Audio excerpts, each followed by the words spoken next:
Yawa lagi. And look at Randy Orton slithering. Watch out! Here's the cover. What up, guys? Welcome to my vlog again. So this is our challenge, guys. No, kinanglan consistent na sa itong pag-vlog, guys. No? We take it very seriously.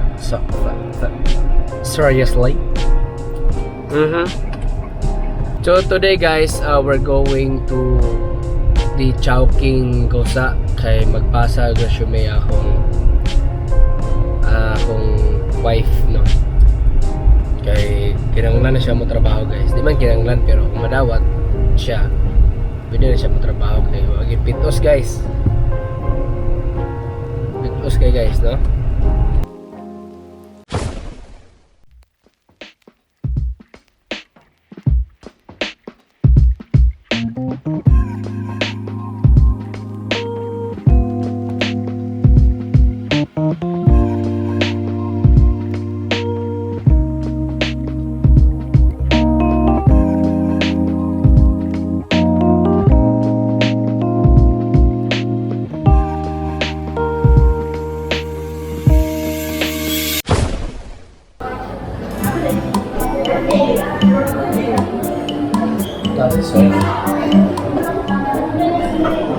Nasi, sir, manager?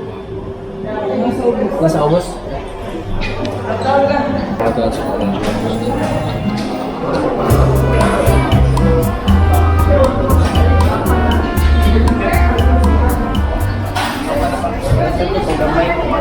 Sir!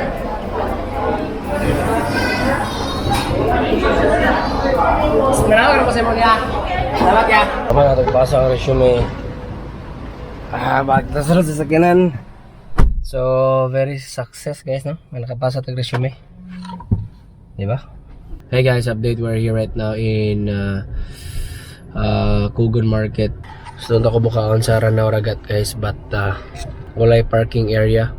Ng RTO, malikit na ni siya, oh, sa mga hazard. Thank you very much. It's time to explore Kugon Market.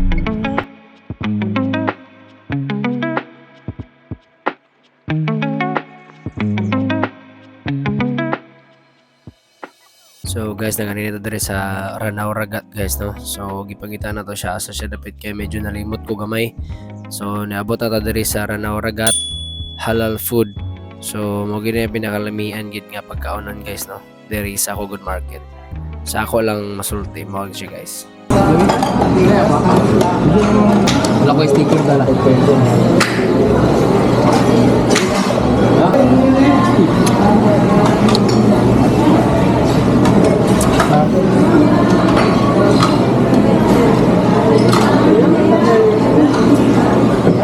Bala, dia oleh ulang-ulang. Ta vlogger kay kadi ka ulaw. Tara ta sa balay. Going home na kay mo ta sa basketball court. Para sa ako, guys, sa katong kananan Ranao Ragat, one of the best diri gid sa Cagayan. One of the best halal food diri sa Cagayan de Oro. Located sila, nara sila sa sulod sa Kugon Market. Kugon Market ra gid, entrada ra gid sa entrada sa Unitap ba na? Basta diya sa center tunga-tunga sa Kugon, nara sila dira, guys. Diya ma-pwede ka mangutana asa dapat ang mga karinderya, mga halal food. Yung dili nimo matultulan. But recommended yun ako na siya. Recommended ka ng highly recommendable.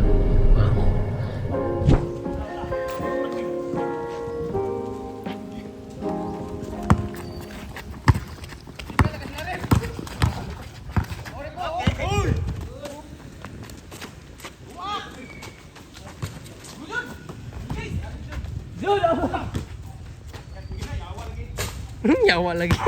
And look at Randy Orton slithering. Watch out! Here's the cover.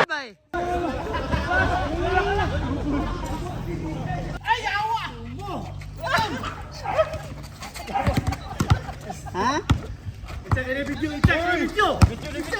Gi! Nega, gabi Diyos.